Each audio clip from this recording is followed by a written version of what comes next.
Hi there, I'm just here talking to Chris Simpson, who is the Australian Democrats candidate here in Fadden. How you going, Chris? I'm very well, thank you, and thank you for this opportunity. Oh, absolutely no problem. So tell me, how's you feeling about pre-polling so far?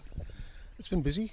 It's been very, very interesting to see Labor and Liberal here, and obviously we are here to challenge both of them. We're here to say that there is a real opposition here in the Australian Democrats, and it's time to consider us and time to look at our housing policy, our economic policies, and our defence policies. All right. Are you getting good feedback from the public? The feedback that I'm loving is great to see the Australian Dems back, which is really nice, and some of it's coming from older people. There are younger people who clearly don't know about us, and we need to get out there and make our voice heard. That's what it's about. Well, they were a huge party back in the day. You know, keep the bastards honest and all that sort of stuff. Is that still a core belief of the Democrats? I think it has to be a core belief based on what is currently happening. Now, when I say that, I don't speak about only one party. It's both parties that I believe need to be held accountable.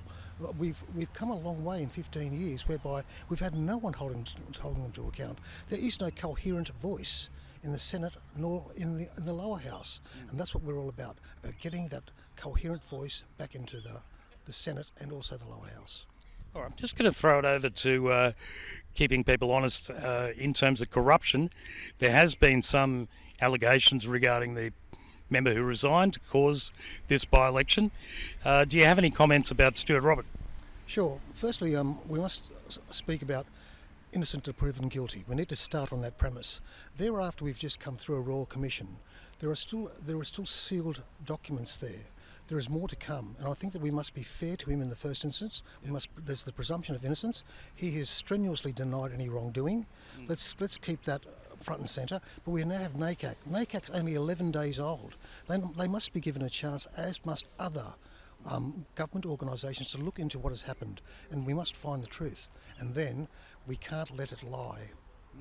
We must close this out appropriately, and I think that there's a long way to go yet. What's the Democrats' opinion about the NACC being closed to the public?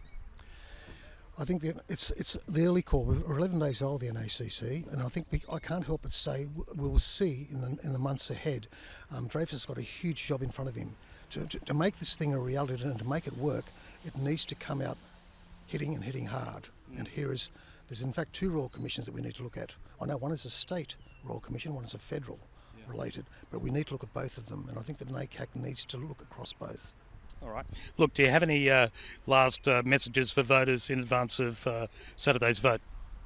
Vote 1, Australian Democrats. Thanks very much, Chris. Really appreciate it.